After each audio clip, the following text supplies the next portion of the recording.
This is Chthoniya, the world of the dark feminine.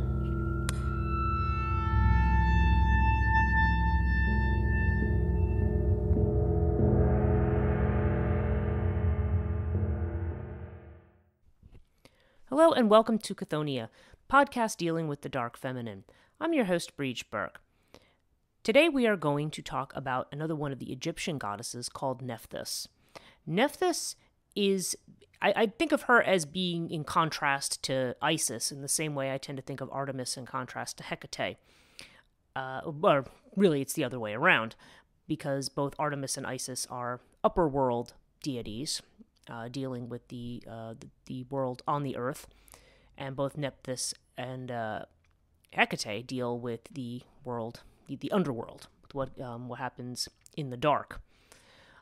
Nephthys, I tend to think of Nephthys as having a lot of similar qualities to Hecate, because Nephthys because she deals with dreams, she deals with magic, she deals with spells, and she is a protective spirit in the underworld. She is a guiding spirit. So in that sense, there is something about her that's similar. Now, having said that, I don't want people to jump on me and say, well, Nephthys and Hecate are not the same deity. No, they're not. I'm not saying that they are. But there's some similarity there in the function, if you think about that. Now, some details. What I want to do first is talk about some details about Nephthys, what we know about her attributes, who she is, and her main associations. And then I want to get into all of the contradictions about her, because depending on who's telling the story, there are different ways that she is conceived. And the question is there a way to think about or reconcile the ways in which she is conceived? Or do they have a connection to each other?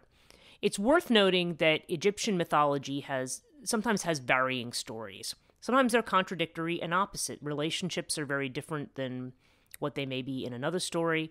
And this never seemed to really bother the Egyptians, at least apparently from the research that I've seen. There's sort of a sense of, well, the truth probably lies somewhere between these stories. It's not that there's one version that is the authoritative one. And these are not per se, these don't really count as something like a scripture. When we look at modern religion, we think of having scriptures. You have the Bible, you have the Quran, you have the Vedas, you have the Upanishads, you have the Torah. You have these books that are said to be some kind of authoritative revelation or some kind of authoritative expression of the doctrine or the values of a particular religion. In ancient Egypt, what you have are, you have two main sets of texts. You have the pyramid texts and the coffin texts. Now, the pyramid texts are exclusively for the pharaoh, okay, and these date back to about 2400 to 2300 BCE. The coffin texts come much later, and they represent a whole shift in the way of thinking about the afterlife, because in the ancient Egyptian afterlife, initially with the oldest dynasties, the pharaohs were the only ones who were part of this grand afterlife process that goes on. The idea of, mummifying the body and, the kind of funerary rites that go with it and the decorative tombs. The pyramids come by around the 4th dynasty. This is when you start to see the pyramids appear. And then you have, of course, all this writing on the walls, all these formulae, which are known as the pyramid texts. And again, because all of this was strictly for the pharaoh and had absolutely nothing to do with the regular folk, this was, so the suggestion there was that the only one worthy of sort of an immortal afterlife was the pharaoh, okay, who was assumed to have a relationship to the divine beings like Ra that ruled Egypt. So when Ra makes his journey as the sun god through the day and into the night, so the pharaoh similarly makes that kind of a journey and has to pass through different gates in the kingdom of Duat, which is the underworld kingdom. Let me just get rid of this. These underworld kingdom, and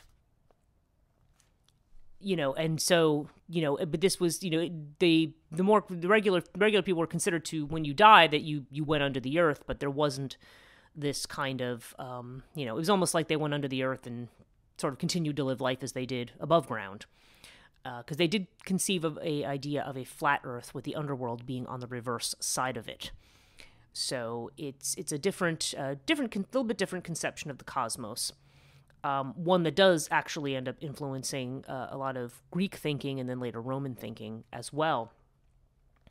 Even though Egypt is interesting for having a whole cosmology, a whole very elaborate afterlife cosmology, long before you see this same elaborate level appearing in Greek thinking, and then later Roman thinking, and then eventually aspects of it making its way into Christian thinking as well.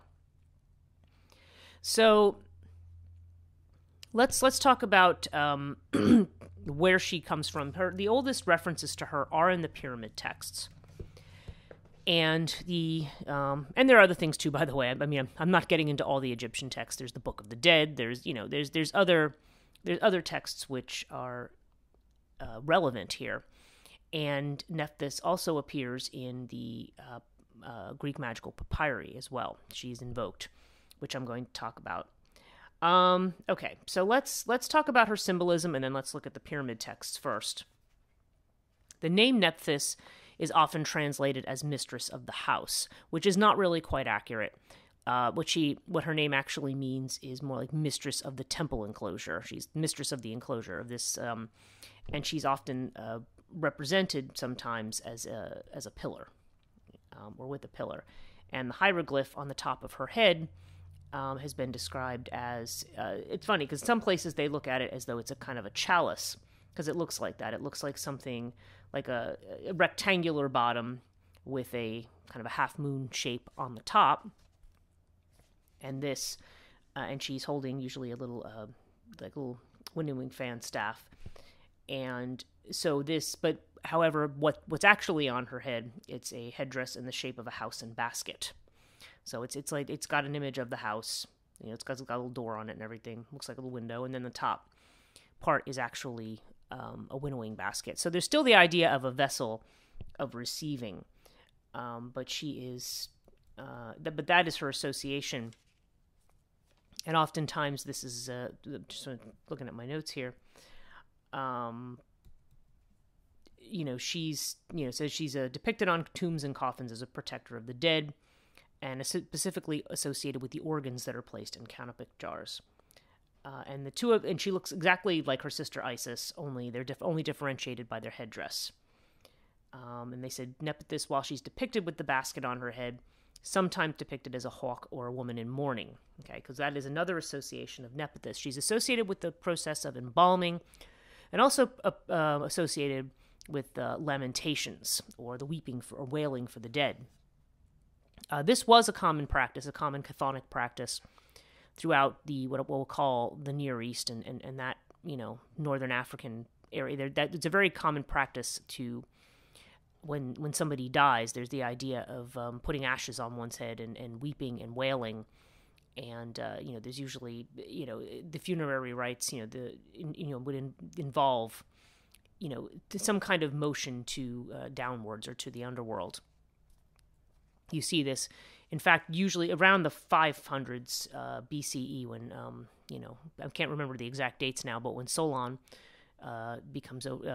rules over Athens, he actually has a law that he put in place that actually bans this whole practice of keening and wailing, which was actually considered quite important, because those sounds, those sort of howling and wailing sounds, were supposed to help guide the dead to their next destination. Now, whether this is also considered to be the case in ancient Egypt, I wouldn't be surprised. Certainly, we see in the Isis-Osiris myth the idea, because Nephthys comes and assists Isis in when they find the body, the dismembered body of Osiris, and putting it back together. And when they do this, when they put it back together, at that point, they sing these songs of lamentation over the body. And it's interesting because they seem to, in this case, because Nephthys is also associated very much with healing, as is Isis. There seems to have a healing quality. It's almost a way of healing or somehow reconciling some part of the dead person. Because we know that in this process, Osiris is brought back to life to some degree. In fact, enough so that he's able to impregnate Isis, and she gives birth to Horus.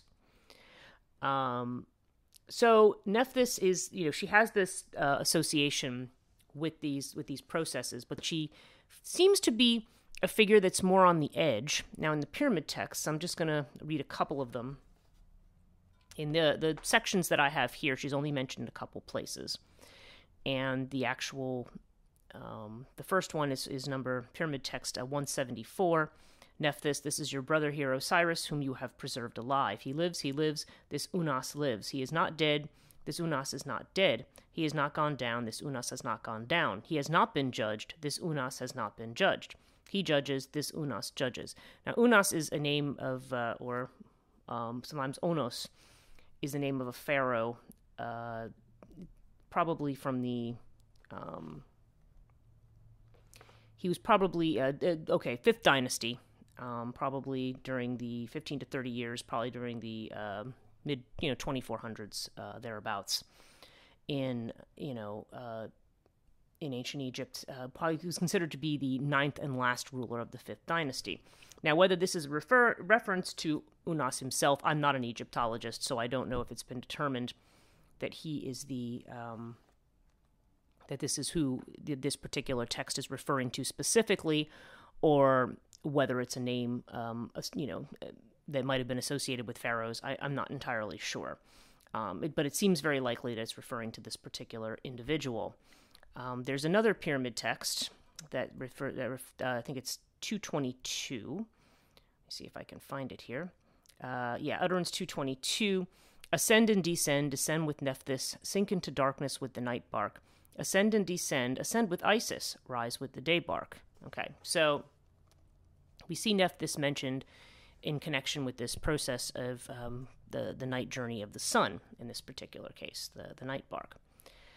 Okay, so the other places, so you see she's invoked in these different utterances, or she's referred to, but there's not, the clear story, the story of her is not entirely clear. The story of Nephthys that we usually take is from Plutarch. So let me read the bits that refer to her in Plutarch's Isis and Osiris. So give me a moment. Okay. So here's a section 12 of this, and I've got reading a translation from University of Chicago. It says, here follows the story related in the briefest possible words, with the omission of everything that is merely unprofitable or superfluous. Okay, so this is Plutarch. They say that the sun, when he became aware of Rhea's intercourse with Cronus, okay, now we're back to Cronus and Rhea, which is Greek mythology, at the time before the Titanomachy. The sun invoked a curse upon her that she should not give birth to a child in any month or year, but Hermaeus, being enamored of the goddess, consorted with her. Later, playing at draughts with the moon, he won from her the 70th part of each of her periods of illumination. And from all the winnings he composed 5 days, and intercalcated them as an addition to the 360 days. The Egyptians even now call these 5 days intercalcated, and celebrated them as the birthdays of the gods. They relate that on the first of these days Osiris was born, and at the hour of his birth a voice issued forth saying, "The Lord of all advances to the light." But some relate that a certain Pamulus, while he was drawing water in Thebes, heard a voice issuing from the shrine of Zeus, which bade him proclaim with a loud voice that a mighty and beneficent king, Osiris, had been born. And for this Cronus entrusted to him the child Osiris, which he brought up. It is in his honor that the festival of Pamalia is celebrated, a festival which resembles the phallic processions. On the second of these days Arueris was born, whom they call Apollo, and some call him also the elder Horus. On the third day Typhon was born, but not in due season or manner, but with a blow he broke through his mother's side and leapt forth. On the fourth day Isis was born in the regions that are ever moist, and on the fifth Nephthys, whom they gave the name Finality. Okay, that's interesting. And the name of Aphrodite, and some also the name of Victory. Okay, so here's 3 attributes of Nephthys from from Plutarch, finality, Aphrodite, which of course has to do with the goddess of love, or perhaps, I'm sure it does. And then the name of victory, which would be in Greek would be Nike. There's also a tradition that Osiris and Arueris were sprung from the sun, Isis from Hermaeus, and Typhon and Nephthys from Cronus. Okay, so in that association, both Typhon and Nephthys have a kind of chaotic element to them. Now, Cronus is usually associated with time, but more like a primordial time, a space before time.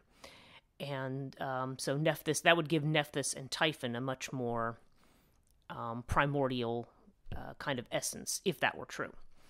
Okay, for this reason, the kings considered the third of the intercalcated days as inauspicious, and transacted no business on that day, nor did they give any attention to their bodies until nightfall. They relate, moreover, that Nephthys became the wife of Typhon. Okay, so here's where we see Typhon is another name for Set. But Isis and Osiris were enamored of each other and consorted together in the darkness of the womb before their birth. Interesting. Some say that Arueris came from this union and was called the Elder Horus by the Egyptians, but Apollo by the Greeks. So here he's drawing a parallel between,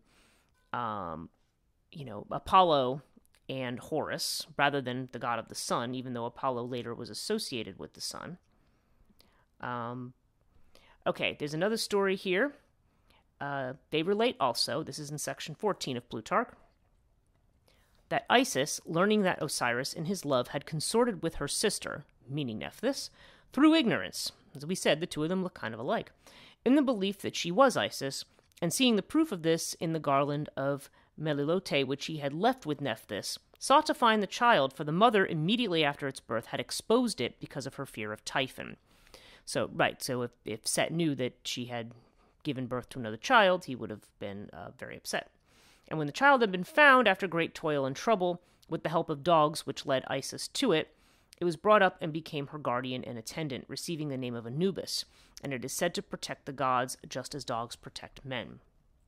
And interestingly, Anubis has the head of a dog, head of a jackal. Okay, so in this particular mythology, Nephthys is through sort of an illicit affair with Osiris, while she's married to Set, gives birth to Anubis, who is this jackal-headed god that rules through that guides people through the underworld, and at a later stage also becomes a judge. That they're weighing, Osiris, they weigh the heart against a feather in front of Osiris, and Osiris makes this judgment. But Anubis is later seen as being involved in that process. So that's what we see in Plutarch, and that's what we see in the pyramid texts. Now, the Greek magical papyri, really more the demiotic spells portion of it. Nephthys is mentioned in PGM 4, verses 52 to 85, in an invocation of Osiris for a revelation. O Isis, O Nephthys, O noble soul of Osiris, Wenifer, come to me. I am your beloved son Horus, O gods who are in heaven, O gods who are in the earth, O gods who are in the primeval waters, O gods who are in the south, O gods who are in the north, west, etc. Come to me tonight, teach me about such thing, which I'm asking, quickly, hurry, hurry. Okay, that's one formula that includes her. There is another about bringing in spirits, and it says, if you wish to bring in, presumably the spirit of a murdered man. There's a question mark there, so it's not sure if that's what they're saying. Put ass's dung with an amulet of Nephthys on the brazier, and then he will come in. In another, we see they talk about this linen of Thoth, or Toth, art thou the byssus robe of Osiris, the divine drowned, woven by the hand of Isis, spun by the hand of Nephthys. So this is a spell about laying a lamp in a wick. This is a particular one. I'm not going to get into the details, but it is another spell for revelation, revealing something. And then there is one. This is another part of this lamp spell, and it says there's a formula that's recited, and part of it is Isis being at his head, Nephthys at his feet, the male and female gods about him, referring to Osiris in this case. So Isis at the head, Nephthys at the feet. Okay. So again, there's this proximity here. And in here, another utterance, it says to me, come to me, Isis, mistress of magic, great sorceress of all the gods. Horus is before me, Isis behind me, Nephthys as my diadem. And a snake of the sons of Atum is that which makes reference to a Urias diadem at the top of the head. Urias being the sacred serpent that represents, a certain part of Egypt. And so Nephthys here now is associated with the diadem and the serpent that is on the diadem, the Urias serpent that's on the diadem. So there's let's see, I think there's one more reference to her here, and there's another discussion about this is a recitation that includes Horus and making offerings of food to Horus, and Horus says, "Take yourselves from me. There is no," what they're thinking might be the word desire in me for eating. "I am ill in my head, I am ill in my body. A fever hath taken hold of me, a south wind hath seized me. Doth Isis cease to make magic? Doth Nephthys cease to give health?" Okay, so she is associated here with health and healing. Okay, so this is all the mentions of her, at least in the demiotic spells, and they all, they either have to do with healing or they have to do with revelation. Generally, revelation that comes in the form of dreams, because Nephthys is very much associated with dreams. Okay, so now let's get into some of the contradictions of Nephthys. So she is, okay, so we see her associated with lamentation, we see her associated with embalming, we see her associated with the magic of the underworld, okay? All of this, all of that makes sense, all of that fits together in its very chthonic way. We also see her, though, as represented as being on the diadem or the crown, okay? So this is this idea of, but if you think about the fact that everything is sort of contained within the sky. The earth, as I said, is a male god, but Nuit arches her whole body over the firmament of the earth, and she's passed through this idea. It's like almost like the whole underworld journey takes place in the sky in a way. There's this kind of passing through the body of Nuit and being reborn, or going underneath and then coming back through and being reborn in that fashion. So, so you have this idea of her as, if we have this connection to illness and death, this role of healer, but also as the one who guides the person who is dead. Now, okay, if we get into her other mythology, you're going to see that there's some contradictions, and generally it's between Plutarch and pretty much what we read from the actual Egyptian texts. So the first contradiction that we see is the idea of her as the mother of Anubis. Okay, we just read that piece from Plutarch that supposedly she has this, accidental illicit affair or whatever with Osiris, and then she gives birth to Anubis. However, she is also associated with barrenness, with not being able to have children, not being able to create, probably because of her association with death. And her symbol in that case is usually the vulture, which, for whatever reason, the Egyptians believed the vulture was a barren bird.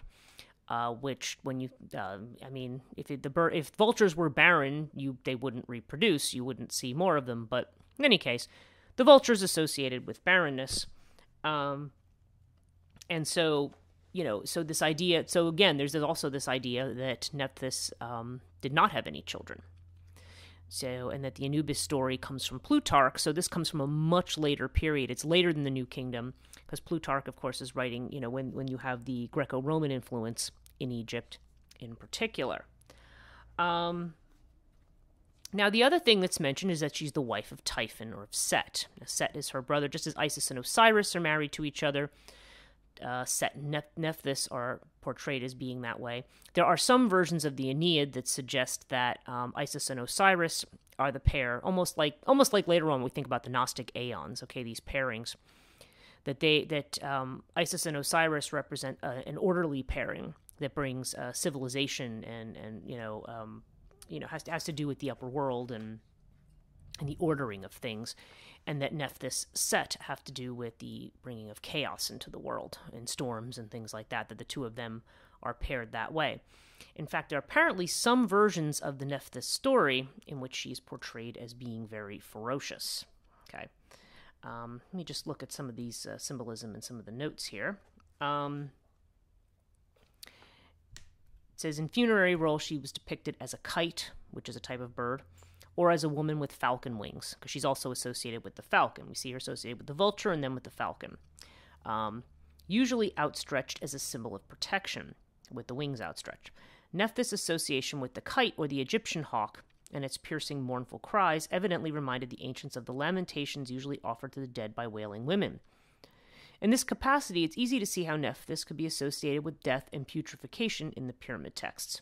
She was almost without fail depicted as crowned by the hieroglyphs signifying her name, which were a combination of signs for the sacred temple enclosure, along with the sign for mistress or lady on top of it. Nephthys was clearly viewed as a morbid but crucial force of heavenly transition. That is, the pharaoh becomes strong for his journey to the afterlife through the intervention of Isis and Nephthys. Yes, because Nephthys is also sometimes seen as the wet nurse of the pharaoh. And in some stories, now this is another set of contradictions, is she the mother of Horus? Is she his wet nurse? Is she his birth mother? I mean, in some cases she's referred to as the mother of Horus. But it was suggested that Isis is the one who bore him, and the one who actually nursed him was Nephthys. And with regard to Set, by the way, because I don't think I just said this when I meant to, we see Plutarch mentioning her marriage to Typhon, but it's not. There doesn't seem to be evidence anywhere else except in Plutarch that Nephthys and Set or Typhon were married to each other. That seems to be the only mention of it. So it's a much later thing, and now it's entirely possible that it was part of Egyptian mythology, but there doesn't seem to be any other place that that's written or that's assumed. Okay. So they said Nephthys was, along with Isis, was a force before whom demons trembled in fear and whose magical spells were necessary for navigating the various levels of Duat, as the region of afterlife was termed. Okay. So some other associations that we have here with her. She assists Isis in gathering mourning the dismembered parts of Osiris, nursemaid and watchful guardian of Horus, infant Horus. She's listed as one of the 4 great chiefs ruling in the Osirian cult center of Busiris in the Delta, and she appears to have occupied an honorary position at the holy city of Abydos. So, although there did seem to be a ritual there, where you had a priestess who played Nephthys, and they did the elaborate lamentations of Isis and Nephthys. Okay. Now, as far as having a cult, it seems that Nephthys really became more of interest. Not that she wasn't necessarily revered before, but you really start to see statuary and you see these references to her. And, inscriptions to her on these tomb walls in the New Kingdom period. And the New Kingdom period is much later. This is mainly under the Ramesses pharaohs, and the Ramesside, often called the Ramesside, pharaohs. So this is around the 19th dynasty, or her first mention is when we see was in the 4th, 5th dynasty, and now in the 19th, she is now considered to be very important. There are actual temples of Nephthys that are that are established, and she is. And by the way, as it's been noted here, they're not connected with the temple of Seth, who had his own enclosure, but is not. It was not though they were together as though they were partners in any sense.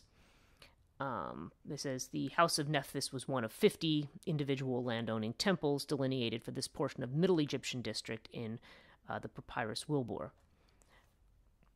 So she is, so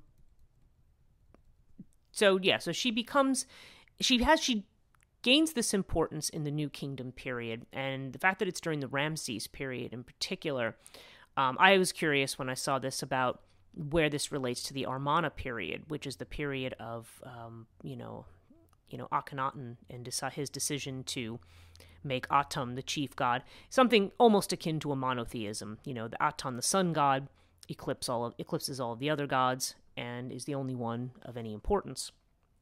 And that, of course, happened probably. It was the dynasty certainly before the 19th. The Amarna period was during the 18th dynasty. And that whole idea of sun worship, while the temples changed over again and went back to the way that they, again with the cult of Osiris, and perhaps also the cult of Horus at this point, there was not the same association. Nonetheless, I think the influence of the Atum religion, or sometimes referred to as Atum or Aten, this cult of the sun god, and that idea certainly is one that probably filtered into Greco-Roman thinking, even if Aten is no longer considered to be the primary god. And it does seem that after there was that decline of Aten, then the administration of Egypt was taken over more by government officials rather than a royal family per se. And Ramses himself is actually was a, let's see how he's described here.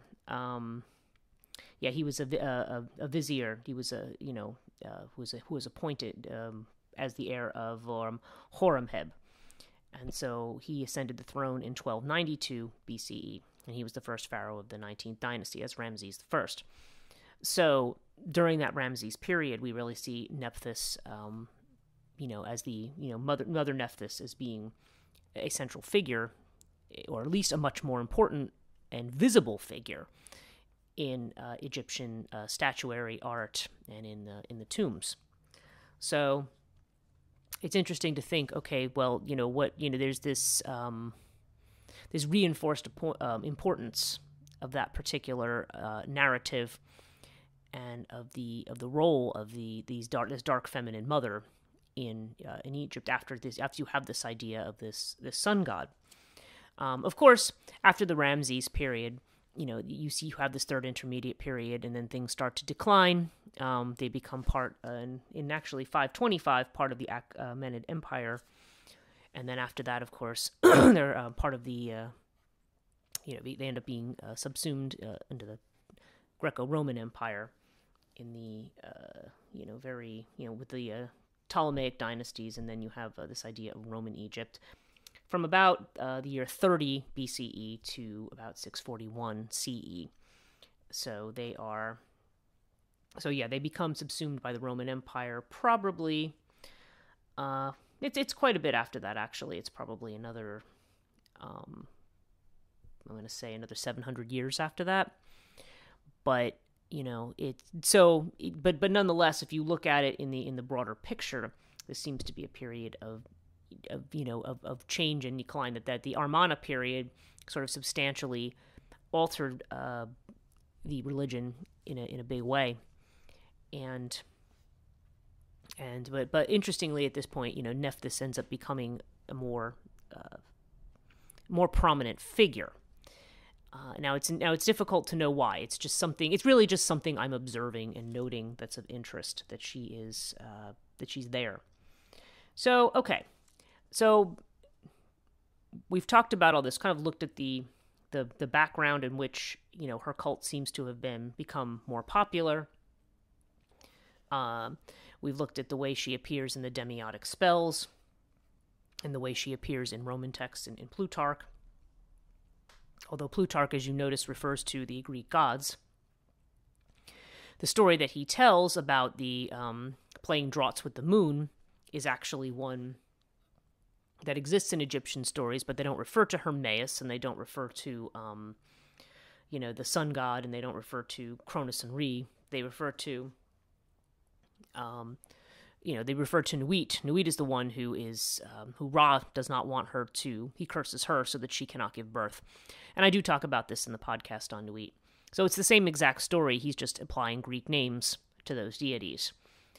Because, again, this is a period of what we call syncretism. It's where, there's a lot of layering of deities and traditions and mythologies at this period of time, which come out with often very new results. So what does this ultimately say about Nephthys. She's definitely a protector. There's definitely a fierce aspect to her, but she's also considered in having a lot of the attributes of Isis. In fact, the only difference between Nephthys and Isis not only is that one is associated with the underworld and one with the upper world, but it's just they look alike except for their headdress. They do represent certain different things, but they also seem to be, as sisters, there tends to be a real closeness there in the kind of function that they have, to different degrees in different areas. One thing that might be helpful here is another association of Nephthys that I haven't mentioned yet, and this is the last thing I'm going to mention, is the association of her with the Ka. Okay, now what is the Ka? Well, I'm going to read to you about it from my own book, Death and the Maiden, because I do have a chapter where I talk about this. Now, ancient Egypt had about 5 different names for the soul. Okay, I think I have 1, 2, 3, 4, 5 mentioned here, and actually, truthfully, you might be able to even pull out a couple other ones. But the soul, the idea of the soul in ancient times, it's interesting because now we tend to think of the soul as, as a thing. Like, for example, you die and your soul goes to heaven or your soul goes to hell. We might talk in those terms. But what do we mean by the soul?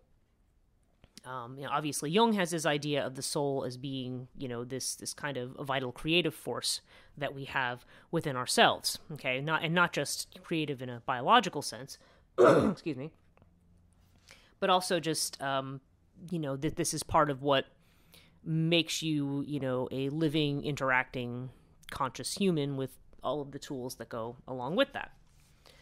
So, in saying that Nephthys is associated with the Ka, now what is the Ka? The Ka is a little bit like what you would think of when we talk about the idea of the astral body.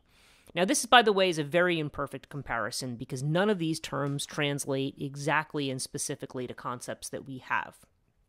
But I'm going to read to you from my book what the 5 different soul parts are, as it were. Okay. So first we have Ka. Ka is translated as double and is a double of the physical body known as the Khat. Now, Wallace Budge explains, he's one of the older Egyptologists, when the body was born, there came into existence with it an abstract individuality or spiritual being, which was wholly independent and distinct from the physical body, whose actions it was supposed to direct and guide and keep watch over, and it lived in the body until the body died. When a person died, the Ka could no longer live in the body, but Egyptians would create statues in the likeness of the dead person so the Ka might reside there if it chose. I should note also, as we're going to see, that the mummified body may also be the reason for the elaborate mummification might also be so that the Ka could reside there if it wanted to as well. The Ba is directly translated as soul, but this isn't quite accurate. The Ba is paired with the Ka and is thought of as the soul of the Ka. The Ba was conceived as a bird, usually a falcon. This is very similar to Babylonian belief, and Greek and Roman words for soul either have to do with flight or breath. So yeah, the term anima has to do with a flight. And so, okay, so you have the personality, as it were, or this etheric double, as it were, of the physical body that contains something. I mean, it seems like it contains a personality. Maybe it contains some of your identity or attributes that perhaps if you died and reappeared as a ghost, that people would recognize. Okay, these attributes of you that are identifiable as your personality. But even that image has its own soul, which is called the Ba. And the two apparently sort of hang together as much as possible, though the two of them can go their own way. Okay, another part of the soul is called the Akh. Like the previous two ideas, Akh is difficult to translate. It has to do with the vitality or generative life power, that which is able to create and renew. In some ways, it's like the primal Greek Eros, which appears at the creation of the universe from chaos, along with the depths, meaning Tartarus and Erebus, the earth and the sky. It appears to be the key ingredient in the renewal and regeneration of the deceased, moving them from death back to a renewed life. Okay, so the Akh is some kind of a drive. When we think of primal eros, there's a lot you could say about primal eros, or primordial eros is more about a generative force of some kind, at least in the Greek conception. So this is a little bit like that. So you've got sort of this, you've got this personality, image, identity of your physical body that has a soul connected to it, and now we have a drive connected to it, okay? And then you have the Sahu, which is translated as spirit body, which is, and seems to refer to the mummified body in the tomb, the flesh that was incorruptible. While the Ka could be kept alive by offerings, it's not clear how the Sahu was revived or how it moved after death, or if it was strictly identified with the mummified body. And to quote Budge again, as the physical body formed the abiding place of the Ka and the soul, or the Ba, so the spiritual body was believed to afford a dwelling place for the soul, for it is distinctly said that souls enter into their Sahu. So whether or not this is the place that the Ba can go into, so the Ka can go into these other statuary, the Ba can go into this body, and the spiritual body has power to journey everywhere in heaven and earth. So that would be interesting, of the idea of a mummy being able to travel that way. So it's not entirely clear as to whether that is literally what it means or not. And then finally we have the Kaibit, or the shadow. And Budge tells us that the resurrection of the spiritual body could not be completed without its shadow. Okay. The difference between the Sahu and the Kaibit was slight, but it was clear that the Sahu was able to cast a shadow, suggesting that this soul body had something corporeal about it. This may be the origin, or at least an inspiration, for the Greek notion of psyche and eidolon, which are the two ideas of the idea of soul in ancient Greece. Psyche being sort of the vital, conscious part that has wings, that does fly away, and the eidolon is the shade, or the shadow, that's just like the smoky, weak residue, as it were, that's left behind. Usually that is the part that is left behind in Hades. So in the latter, it's it's the latter that inhabits Hades. So, yeah. So as you can see, it's, when we're talking about a soul, they're talking about it in a much more complicated fashion. So you've got this idea of your sort of astral body, or your body double, that is connected to, that can move about, but tends to stick with the Ba, which is the soul that's connected to it. And the Ba can apparently be housed in the Sahu, and the Sahu is as a spiritual body of some kind. Again, whether it refers directly to the mummified body or to the spiritual body, it's not entirely clear how those were understood. But nonetheless, this other body has a shadow of its own.